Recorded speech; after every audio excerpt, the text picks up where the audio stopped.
Hello and welcome to Filibusters in Fine Print, where AMGA's public policy team gives you the insider view on healthcare regulations and legislation. Thanks so much for joining us for the latest from Washington, D.C. Good morning and welcome to Filibusters in Fine Print, AMGA's public policy podcast. I'm your host, Chet Speed, and I am with... Hey, I'm Lauren, the AMGA person who's at the table right now. Exciting. That's a good intro. Yeah. Wow, Okay. it's really creative. Well, all right. The voice of AMG on Capitol Hill right there. All right, Jamie, let's up this thing a bit. Jamie Miller, Ambassador Goodwill for AMJ, and go to the Hill with Lauren all the time. All right. Hi, I'm Daryl Drevna. I'm the Senior Director of Regulatory Affairs, and these two they're upset because we're doing a reg-focused one, and it's not about them. We're pouting. Yeah, I'm it's sad. like, oh no, it's going to be very detailed. Oh my gosh. We're looking at a 45-minute podcast to talk about a regulation. Just on one aspect of that regulation. Abacus. Is it abacus? That is... What do you do, That- the that- beans? no. The We'll just keep beans going. for the calculators? Was that abacus? Abacus, yeah. Yes, okay, yeah. Yeah. All right, before we start, we always have a question, and this question just popped in my head. Favorite drink? And That's because easy. we're all advocates, we all lobby, these are alcoholic drinks. I want to hear what are... Manhattan. Manhattan. Yeah, I like Manhattan. You are an old soul. Yeah, Mm-hmm. yeah. Very good. Manhattans. All right, my parents like that too. Sometimes with rye instead of a whiskey. So Yeah. rye Manhattan, we'll go with that. I like it. I mean, I'm a big wine guy, but I mean, I know you said alcohol, but the best drink of all time is an Arnold Palmer. Unsweetened tea and lemonade. Oh, it's delicious. And from South Carolina. Yes. Unsweetened, not sweet, just so you know. And Lauren, the person at the AMJ table. I was going to say, I don't drink, parents who listen to this podcast. Your 41-year-old daughter is shocked by this conversation. I'm sorry for raising Oh it. my gosh, like I have the flutters right now. How dare you? Martini. Your turn, Mrs. Labby. Have a drink, calm down. Everything is good. That's right. Well, it is the morning. All right. Well, let's kill all this and talk regs. So, Daryl, and it's just you, Daryl, Yes. which makes everything very happy for Daryl. A quick overview. What is the Medicare Advantage rate notice and the final rule?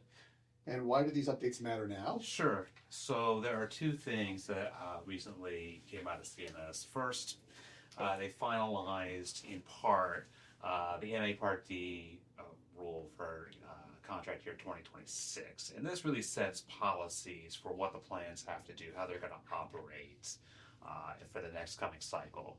That's separate from the rate notice, which really shows, which comes out, came out a couple days ago, and that estimates what the effective rate is and sets how the plans are going to bid and how they're going to come in and what they're going to be paid for, for the services, for how much care they're going to cover in the coming year.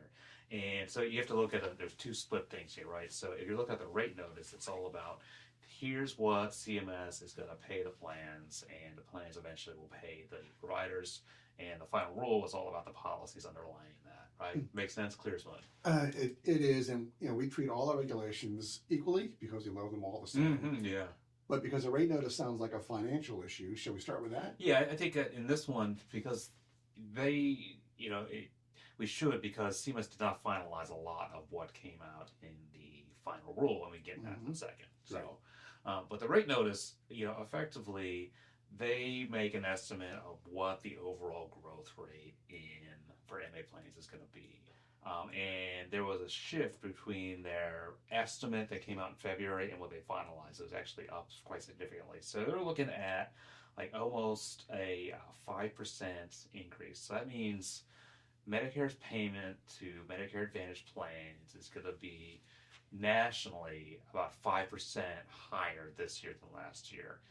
Now, it might differ depending on what county you're in or what state you're in, but overall, you're looking at a 5% increase. That works out to about $25 billion increase of what Medicare is paying MA plans 2025 and 2026.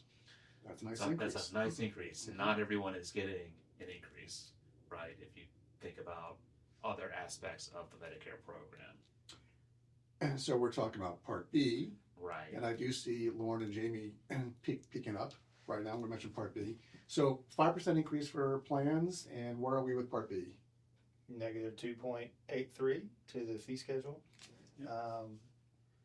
Yeah, and then so is the Medicare Advantage population now is like over 50% right now. Yeah, so it's substantial. Yeah, no, it's Yeah. an increasingly large part of the program, and the rate, the effective growth rate, they take a look at utilization on the fee for service side, and that factors into what they're going to be paying the plans. And then there's a whole bunch of technical changes, and a lot of it comes down to like, well, how sick or not is this population of MA beneficiaries, and that gets into the risk adjustment thing, and how are we coding and capturing, the health status of the MA populations. That's really Were the there whole game. changes There in are the- significant changes. Okay, in the rate notice? Yeah, in the rate Yeah, notice. let's talk about that. So yeah, this is Jamie's Jamie favorite and thing. Lauren and Alex, they're They two guys just again. like left the room Yes. to go find Physically. that bar you were talking about. Yeah, I'm calling in now.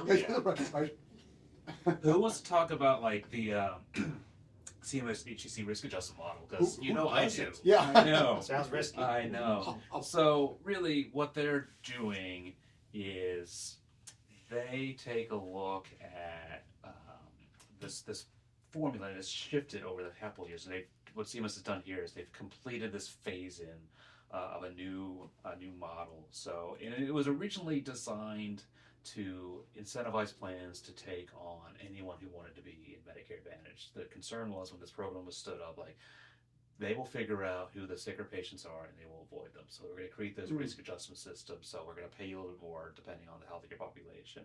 And MA plans take a look at documented conditions that are in the medical record, and that's how they decide where how much to pay. That's the risk adjustment. You see, the issue with that is there's an incentive to provide as much documentation, capture every possible condition that you possibly can, and that's one person's incredible accuracy is one person's upcoding or overcoding. Right. The That's system. part of the criticism of the upcoding. Correct.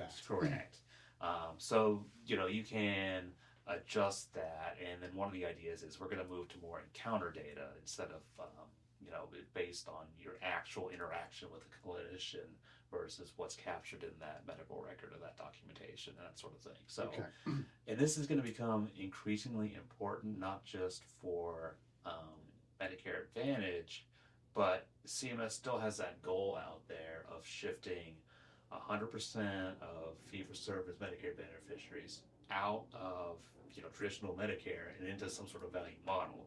Once you do that, you've got to use some sort of risk adjustment, right? This model, this system is going to get grafted onto whether it's MA or any sort of like high value model or value-based plan, that sort of thing. So this is all right. So risk adjustment will continue to be a very big issue for an increasing number of, frankly, AMGA members, whether they're in MA or MSSP or another value-based. Right. Okay. And you mentioned like sort of the controversy around that. I think there's going to be a whole lot of activity over the next couple of years on this, and I can't imagine that the Hill is going to sit this one out. They've got to have some sort of interest in this. Yeah, that's a good point. So there's some senators from Louisiana, Bill Cassidy, who's a doctor, Jeff Merkley, who's from Oregon, not a doctor, but they recently introduced no unreasonable payments, coding, or diagnoses for the elderly, called the No Upcoding Act. And How clever. yeah, and this addresses MA plans. Al, you mentioned the risk assessment, and it's beyond. So the way Congress works is obviously they want to make sure the CMS functions, efficiently. But if they can find ways to take money out of the system, this upcoding bill, I don't know the exact estimate, but it could save money, and Congress could take that money out of MA and put it somewhere else.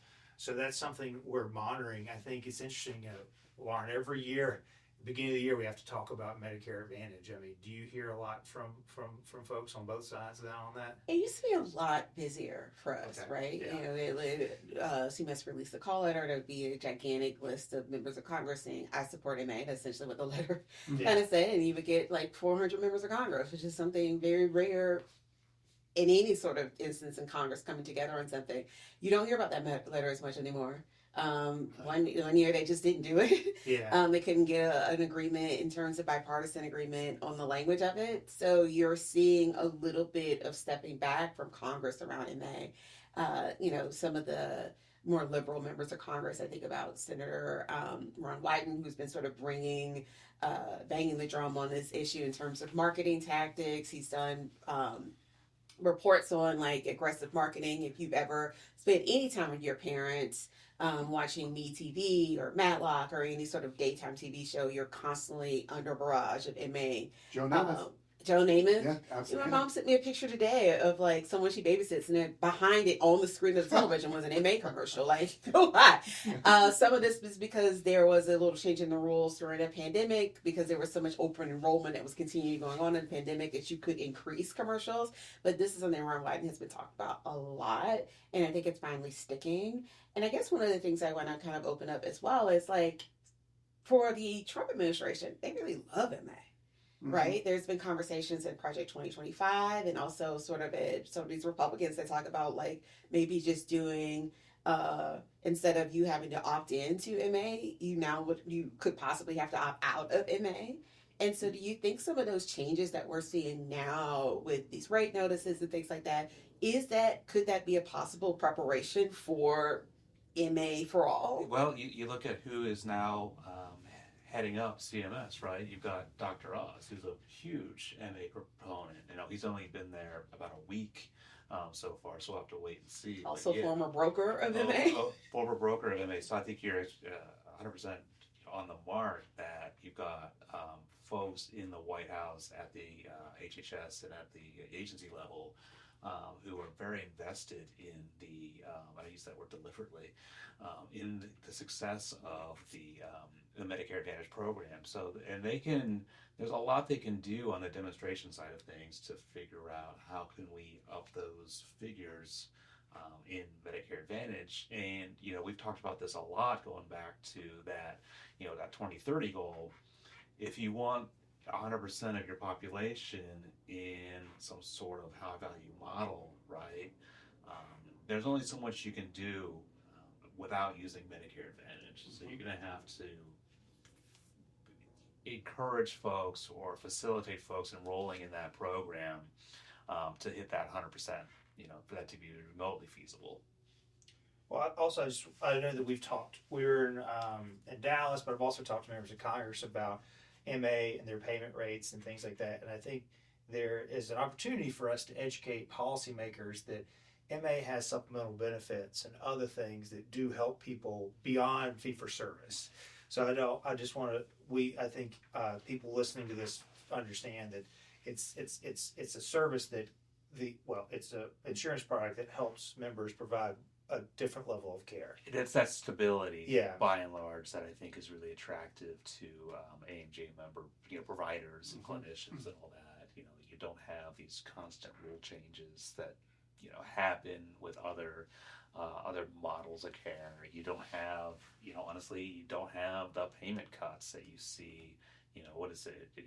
We're minus 10% over the past several years. For Part B. For Part B, on the fee for service side. It's tough to keep absorbing those losses or those cuts every year over year over year.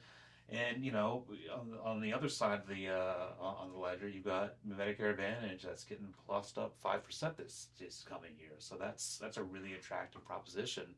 Even though you're going to have technical changes here and there, like this risk adjustment model. And what does that mean? But it's money talks, right? And you've got 25 billion plus. That goes a long way to sort of easing some of the administrative pains and burdens of like, well, maybe we're not going to look at encounter data. We're going to look at claims data. Even though a couple years ago we were looking at claims data, now we're switching back. So those sorts of things are a little bit easier to stomach, I think, when you're getting paid. Yeah. So the members our members, AMGA members, like predictability and stability in the MA financing model versus some of the fee-for-service up and downs, particularly the Part B side of things. I guess one of the issues that our members do want some more action on is the prior authorization mechanism. Now that's a podcast in and of itself. We could talk at some a lot point. about. Yeah, we could do PA maybe another time. Yeah, I mean, there So, was like, there Daryl's was a happy little about bit that. of there's a little bit of PA Yeah, okay.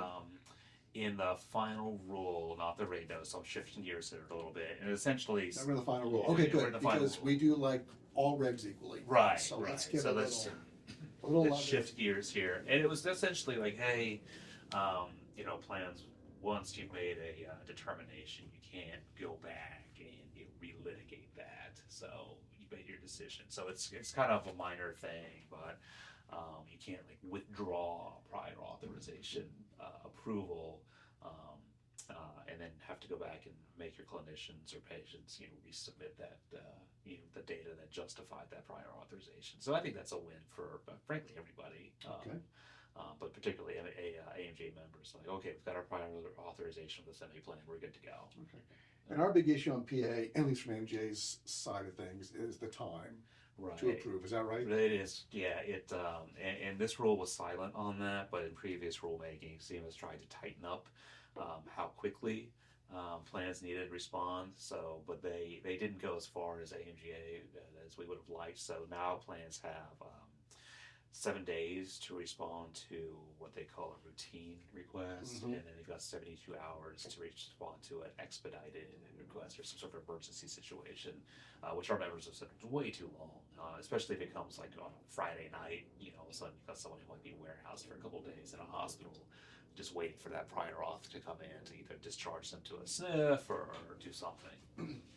So Yeah, and that makes total sense. And I believe Dr. Oz talked about prior auth in his testimony. He did, yeah. Essentially, I think he sees that there's some problems with that, and it's a burden on patients, frankly, and the provider community. So, I think that's one of the things we can go in and talk to him and his team about tightening that up and making the system work better, and try to, we've been on the record for a long time about let's reduce the use of prior auth to the extent possible, and eliminate it to the extent possible, so we're not having these roadblocks or obstacles to care delivery. Makes sense to me. Yeah. Okay, so let's one final question for you, Daryl. What might be coming in 2027 and beyond? Yeah, so I think it really is, I hate to go back to this, but I think you've got a new team over at CMMI. Jamie and Lauren alluded to this a little bit. I think they're going to take a hard look at how are we doing risk adjustment in this. And, CMS phased in this new model. I could see them actually changing and going to something that's more based on this, existing claims, medication, lab data, or patient demographics. And the other thing is, we didn't really talk about this yet, but a lot of what was not finalized in the final rule was anything having to do with health equity. They rebranded it a little bit. I think all that's going to get stripped out. They might, in a lot of ways, they're trying. It was caught my attention. They've rebranded it sort of like a equity for all type framing. So it's actually, it was part of the STARS program. So I see a lot of that type movement going on in the next couple of years. All right, great. A lot of time with you. I enjoyed it. I'm sorry you all didn't have your drinks to get through this, but You mean my non-alcoholic? you're non-alcoholic. Yeah, Drinks I have and matcha water. here. Yeah. I have What is it called? matcha. Sun Kissed? What do they call it? Chick-fil-A? Sunjoy. Sunjoy. Yes. All right. Well, our ledge team, any final comments? I just want my name to be out here because Daryl has talked a lot, and so people miss my voice as well. I'm assuming. So here I am. They do. I heard that in Dallas. I would say just a takeaway from Dallas when it came to MA, I heard from a lot of members where when they were not an adversarial relationship, maybe because of the market or whatever, I'm not going to pick on any type of insurance product, but when our providers work hand in hand to create these models with the payers, the patients do well. So I think we have a lot of innovation in our membership, and it was very interesting to learn about that. But the ones who are doing the best were the ones who are working instead of saying these insurance providers aren't great. No, So- 100% agree with that. Yeah. All right. Well, I believe that's it. And Daryl's happy. Lobbyists are okay. And thank you all for listening, and have a great day. It's a skibbity day for everybody. Thanks for joining us for Filibusters in Fine Print. This podcast was brought to you by AMGA. For more information about AMGA's advocacy efforts, visit amga.org/advocacy.